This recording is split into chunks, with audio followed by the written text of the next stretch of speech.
환영합니다. 제 앞에는 비보 X300이 있고 오늘은 이 기기의 초기 설정 과정을 어떻게 진행하는지 보여드리겠습니다.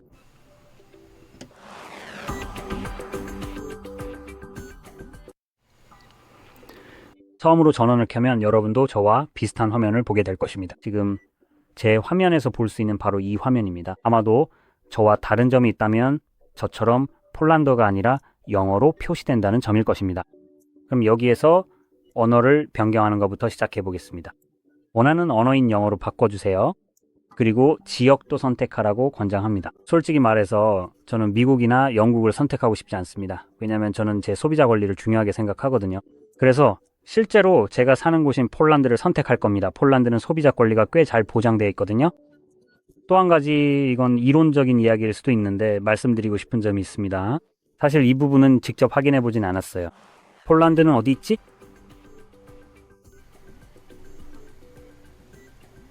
내가 눈이 먼 건가? 폴란드가 어디 있지? 알겠다. 그냥 아무거나 클릭할게. 우간다도 괜찮아. 그래도 영국보단 낫지. 이제 여기서 내 지역을 선택할 수 있는데 아니 나는 독일에 있지 않아. 뭐야 됐다. 지역을 선택할 때는 유럽연합에 속한 국가로 바꾸는 걸 추천해. 물론 이건 이론적인 이야기고 실제로 테스트해보진 못했어. 유럽연합은 예를 들어 미국과는 다른 법률을 가지고 있으니까 또는 영국 같은 곳보다 EU 지역을 선택하면 실제로 더 나은 이점이 있을 수 있어. EU 지역이라는 의미에서 말이지. 예를 들어서 말이야 그냥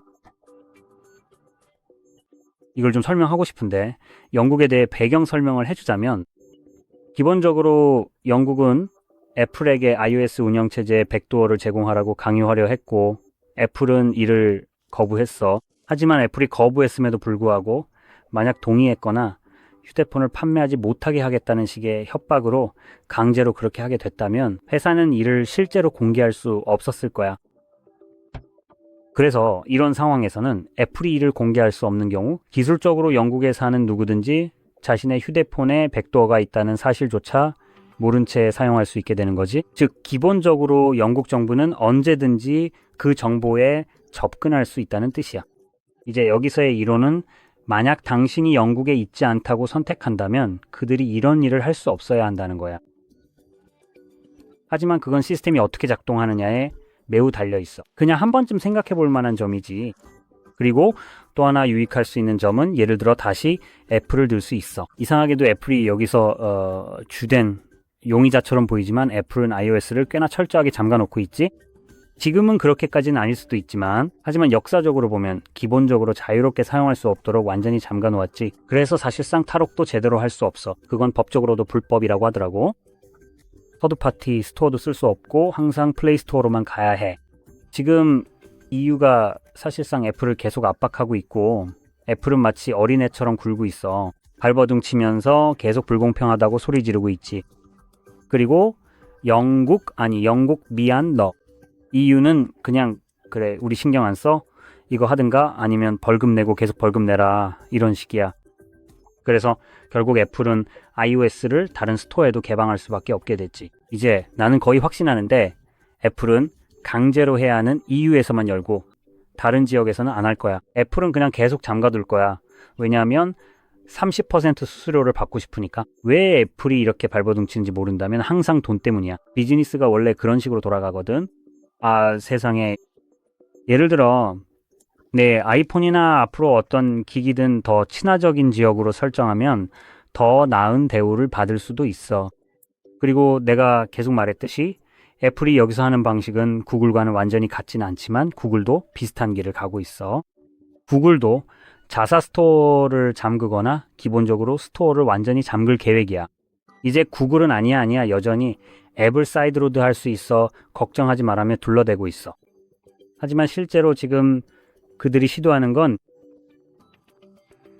사람들, 즉 개발자들에게 서명된 앱만 사용하도록 강제하는 거야. 이제 그들의 논리는 우리가 악성 코드 앱과 싸우고 있다는 거야. 그래서 우리는 이미 악성 코드 앱이 있는 우리 스토어, 즉 플레이 스토어는 완전히 무시하고 그 밖의 것들만 신경 쓰기로 했지.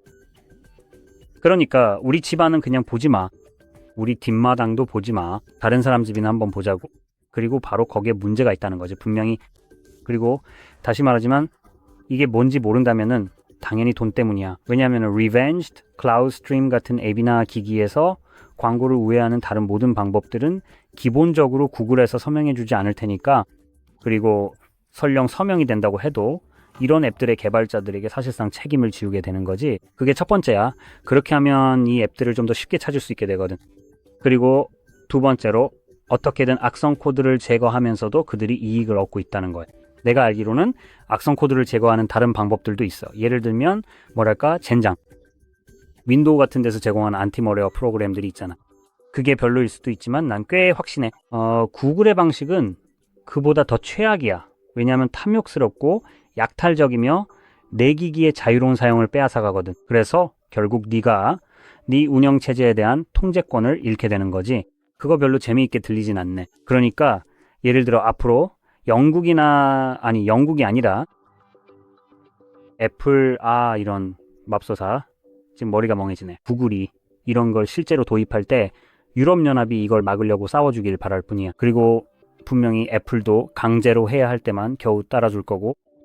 그래서 이건 그냥 약간의 배경 설명과 이론적인 얘기야. 앞으로 참고하라고. 그리고 왜 네가 내가 전에 말한 걸 해야 하는지에 대한 이유지. 자, 어쨌든 이제 넘어가서 동의와 약관에 대해 이야기해보자. 그러니까 최종 사용자 라이선스 동의서가 있고, 약관은 개인정보 보호 약관이야. 그래, 이건 아무 의미도 없어. 구글이잖아. 솔직히 말해서 구글에서는 프라이버시라는 게 없어. 프라이버시를 원한다면 이 쓰레기 같은 것 대신에 기기를 플래싱해서 그래핀 OS를 설치하는 걸 강력히 추천해. 따옴표로 된 그게 supposedly 프라이버시 알림을 준다고 하지. 그래, 뭐 어쨌든 넘어가서 이제 다른 기기를 사용한 설정이 있어. 자, 만약 네가 다른 기기를 가지고 있다면 내 것도 한번 꺼내볼게. 짠, 이런 식으로 팝업 설정 X300이 뜨지. 그래서 데이터를 옮길 수 있어. 이 폰으로 말이야. 하지만 이거에 속지 마. 이건 진짜 아무 쓸모도 없어. 네가 쓸 수 있는 것 중에 제일 쓰레기야. 왜냐하면 이게 하는 방식이 또다시 구글이 소름 끼치게 굴기 때문이야. 그리고 그 방식이란 게 기본적으로 네 모든 걸 그들의 클라우드에 동기화하도록 강요하는 거야. 그래서 그들은 알다시피 그걸 싹 긁어가서 자기네 AI에 먹이고 기억하고 너에 대한 프로필을 만드는 거지. 그리고 그들이 가져오는 유일한 데이터는 결국 어떻게든 정량화하고 돈으로 바꿀 수 있는 데이터뿐이야. 예를 들어 이런 애플리케이션이 있다고 해보자. 바로 여기 있는 클라우드 스트림 같은 거, 그리고 리번스트 유튜브 같은 것도 있어. 이런 애플리케이션들은 옮겨지지 않을 거야. 사실 네 폰에서 이 폰으로 실제로 옮겨지는 애플리케이션은 하나도 없어. 이게 하는 방식은 구글 계정만 옮기는 거야. 그리고 나서 그 구글 계정으로 플레이스토어에서 다운로드한 정보와 클라우드에 할당된 정보를 가져와서 여기서 다시 다운로드하는 거야. 그래서 사실상 네가 직접 할 수도 있는 모든 애플리케이션을 다시 다운로드하는 셈이지. 그러니까 내가 말했듯이 사실 별로 쓸모가 없어. 그리고 연락처 같은 클라우드에 저장된 정보들도 여기로 옮겨질 거야. 왜냐면 그건 클라우드에 저장된 거니까. 클라우드에 없는 것은 아무것도 옮겨지지 않아. 이건 정말 쓸모없는 기능이지. 그리고 이 기기 자체에는 이 끔찍한 쓰레기보다 훨씬 더 나은 데이터 이동 도구가 기본으로 들어있어. 설정이 끝난 후에 그걸 어떻게 사용하는지 보여줄 건데 그걸 쓰는 걸 정말 추천해. 그래서 우리는 이걸 건너뛰고 네트워크에 연결할 거야. 이제 사실상 우리는 이걸 꼭 해야 하는 것 같아. 아니, 안 해도 돼. 고마워. 좋아. 이렇게 의문형으로 말하는 이유는 오포가 비보도 소유하고 있는 큰 모회사인데 오포는 이상하게도 이걸 강제로 하게 하거든. 하지만 여기서는 곰돌이 푸가 우리에게 와이파이에 꼭 로그인하라고 강요하지 않아서 좋아. 그 점이 마음에 들어. 내가 원하는 방식으로 기기를 설정할 자유가 있다는 게 좋아. 내가 원하는 대로. 그래서 오프라인 모드로 설정할 거야. 그리고 기본적으로 구글 계정에 로그인하거나 앱과 데이터를 복원하거나 소프트웨어 업데이트를 받거나 자동시간 및 날짜 설정을 활성화할 수 없다는 간단한 정보를 알려줘. 괜찮아. 이 중에 정말 중요한 건 없고 여기 있는 몇 가지는 좀 오해의 소지가 있어. 그러니까 앱과 데이터 복원 말인데 그건 인터넷이 없어도 돼. 내가 마지막에 보여줄 애플리케이션을 사용할 거라면 말이지. 이건 사실 인터넷이 꼭 필요하지 않아. 기기와 이전 기기 사이에 핫스팟을 만들어. 그리고 기본적으로 이전 기기에 실제로 설치된 애플리케이션들을 옮겨줘. 구글 버전처럼 더 이상 인터넷이 필요하지 않아. 그래서 이런 알림이 뜨는 건데 이건 구글 알림이니까 당연히 자기들 방식으로만 데이터 이동을 생각하는 거지. 어쨌든 다음은 잠금 해제 방법 설정이야. 여기에는 지문, 얼굴, 인식, 그리고 핀, 패턴 또는 비밀번호가 있어. 기본적으로는 4에서 6자리 핀으로 설정되어 있지만 패턴이나 비밀번호로 변경할 수도 있어. 그렇다고 해서 잠깐만 뒤로 돌아가 볼게. 여기야. 지문이나 얼굴, 인식 둘 중 하나 또는 둘 다 사용하려고 할 때 알아둬야 할 점이 있어. 생체인식 보안은 100% 신뢰할 수 있는 건 아니야. 그리고 100% 신뢰할 수 없기 때문에 기기는 자동으로 화면 잠금, 즉 물리적인 잠금도 설정하도록 강제해. 그래서 이 두 가지 옵션이 갑자기 제대로 작동하지 않아서 손가락이나 얼굴에 아주 작은 흠집이 있어도 인식하지 못할 때가 있어. 그럴 때는 항상 핀, 패턴 또는 비밀번호에 의존할 수 있어. 흠집이 있든 없든 이 방법들은 항상 기기의 잠금을 해제해 줄 거야. 정확하게 입력하거나 코드를 제대로 입력하기만 하면 돼. 그리고 이제 대안으로는 그냥 기기 보호를 건너뛸 수도 있어. 그게 내가 지금 하려는 거긴 한데 사실 너희한테는 그렇게 하라고 추천하지 않아. 네, 휴대폰에는 연락처, 사진 등 모든 개인정보가 저장되어 있어. 기기를 잃어버리거나 도난당했을 때 그 기기를 가진 사람이 네 모든 데이터에 쉽게 접근하지 못하도록 보호하는 게 가장 좋아. 그래서 나는 기기를 꼭 보호하라고 추천할게. 지금 이건 회사에 있는 휴대폰이라서 사실 별로 상관없어. 내가 이걸 쓸 것도 아니고 하지만 내 휴대폰은 보호하고 있어. 이제 다음으로 넘어가면 위치 같은 구글 서비스가 있어. 스캔과 사용자 및 진단 데이터, 전송 같은 것들이지. 이 쓰레기 같은 것들에 대해 할 말이 많지만 최대한 간단하게 말해볼게. 이 모든 걸 꺼도 사실 아무 의미 없다는 걸 알아도 이건 어떤 휴대폰에서도 볼 수 있는 가장 무의미하게 작동하지 않는 토글들이야. 이걸 좀 설명해 볼게. 네가 위치 서비스를 사용했지. 그걸 끄면 스캔도 같이 꺼져. 그래서 기본적으로는 기술적으로 봤을 때 와이파이 네트워크 스캔도 없어야 하고 GPS 위치나 와이파이 위치도 작동하지 않아야 해. 이 이름대로라면 기기는 네가 어디에 있는지 알 수 없어야 해. 이게 한 가지야. 그리고 이걸 더 나아가서 말하자면 사용자 및 진단 데이터 전송, 위치와 사용자 데이터는 내 위치로 간주될 수 있어. 그렇지? 다시 말해, 그걸 꺼버리면 이 폰은 네 위치나 그런 것에 대한 어떤 정보도 외부로 전송하지 않아야 해. 하지만 그렇다고 해도 이것도 끄고 저것도 껐더라도 걱정 마. 내 폰은 여전히 네가 어디에 있는지 정확히 알고 있어. 그건 여러 가지 다른 방법을 통해서야. 심지어 이 폰을 비행기 모드로 해도 이제는 네 허락 없이도 네 위치를 여전히 알 수 있어. 정말로 그냥 원래 그런 거야. 그러니까 기본적으로 비행기 모드가 아니고 이런 옵션들을 꺼놨다면 폰이 내 위치를 알 수 없어야 해. 근데 있잖아. 뭔지 알아? 여기에는 GPS랑 와이파이만 언급되어 있어. 뭐가 언급되지 않았는지 알아? 블루투스랑 주변 기기 스캔이야. 그리고 다른 기기들은 뭘 켜놨는지 알아? 로컬라이제이션이야. 이게 무슨 뜻이냐면 이 폰이 다른 폰들과 연결되고 그 폰들이 인터넷에 연결된다는 거야. 그리고 내 기기가 이 위치에 있다는 걸 알리는 거야. 기본적으로 근접성에 의해서지. 즉 네가 여전히 내 위치가 추적되고 있다는 뜻이야. 그리고 만약 네가 모든 걸 꺼놨다고 생각해봐. 비행기 모드, 심카드도 빼고 그런 식으로 말이야. 범죄자들이 여전히 잡히는 데는 이유가 있어. 폰에 정말 모든 기능이 꺼져 있어도 심지어 꺼져 있더라도 어떻게든 여전히 추적당하고 있지. 내 생각에 그게 이런 토글 스위치들이 제대로 작동해서일까? 왜냐면 내가 그게 아니라고 확실히 말할 수 없으니까. 넘어가서 그런 것들은 완전히 무시해도 돼. 내가 말했듯이 프라이버시를 원한다면 아무 의미 없어. 그래핀 OS나 다른 안드로이드 포크 같은 서드파티 배포판들이 가장 좋은 선택지가 될 거야. 왜냐하면 이건 분명히 안전한 선택이 아니거든. 어쨌든 계속해서 시스템 업데이트 유지가 있어. 그래서 다음을 선택해서 자동 시스템 업데이트를 기본적으로 활성화할 수 있어. 또는 원한다면 수동 옵션을 선택할 수도 있어.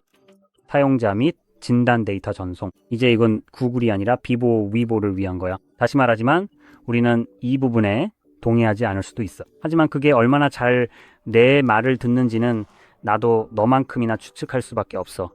내가 추측하기로는 네 선택이나 서비스, 추천. 그러니까 TWS 서비스들을 제대로 존중하지 않을 것 같아. 이건 껐다 켤 수 있어. 원하면 자세히 읽어봐. 계속할게. 시스템 내비게이션이 있어. 버튼이나 제스처 중에서 선택할 수 있어. 기본적으로 버튼이 활성화되어 있고 여기서 뒤로 가기 버튼의 위치를 바꿀 수도 있어. 또는 여기서 아무 옵션 없이 제스처를 활성화할 수도 있어. 하지만 설정에 들어가면 제스처에 대한 추가 옵션들이 있어. 계속 진행하면 이걸로 기본 설정이 거의 끝나. 그리고 마지막으로 하나 더 보여주고 싶은 게 있었어. 그럼 홈 화면으로 들어가 보자. 만약 이전 기기에서 데이터를 옮길 계획이라면 내가 아까 말했듯이 더 좋은 방법이 있어. 여기 어딘가에 있는 이 앱을 열어야 해. 잠깐만 내가 빨리 찾아볼게. 이거인 것 같아. 이지 쉐어. 동의하지? 한번 볼까? 맞아, 이거야. 그래서 이 앱을 찾아야 돼. 플레이스토어나 브라우저에서 찾을 수 있어. 안드로이드를 사용한다면 플레이스토어에서 그리고 iOS에서도 이 앱이 있는지 잘 모르겠지만 여기서 파일 전송을 선택하면 돼. 그리고 이전 기기에서 이 앱을 실행하면 이 옵션들 중 하나만 선택할 수 있어. 이 브랜드의 클론폰 애플리케이션을 사용할 경우 여기에서 여기로만 데이터를 옮길 수 있기 때문이야. 그래서 기본적으로 데이터를 이쪽으로만 옮길 수 있게 해주고 반대로는 안 돼. 이유는 뻔하지. 이 앱은 그들의 폰으로 쉽게 데이터를 옮기도록 만들었지 그 폰에서 다른 곳으로 옮기기 위해 만든 게 아니야. 그래서 이 방법을 사용하면 폰에 있는 데이터까지 모두 복사해주기 때문에 훨씬 더 잘 작동할 거야. 보통 구글 클로닝이나 구글 백업, 복원 같은 일반적인 방법들은 이런 걸 해주지 않거든. 그래서 나는 이 방법을 대신 쓰는 걸 추천해. 이 영상이 도움되었길 바랍니다. 좋아요와 구독 부탁드리며 시청해주셔서 감사합니다.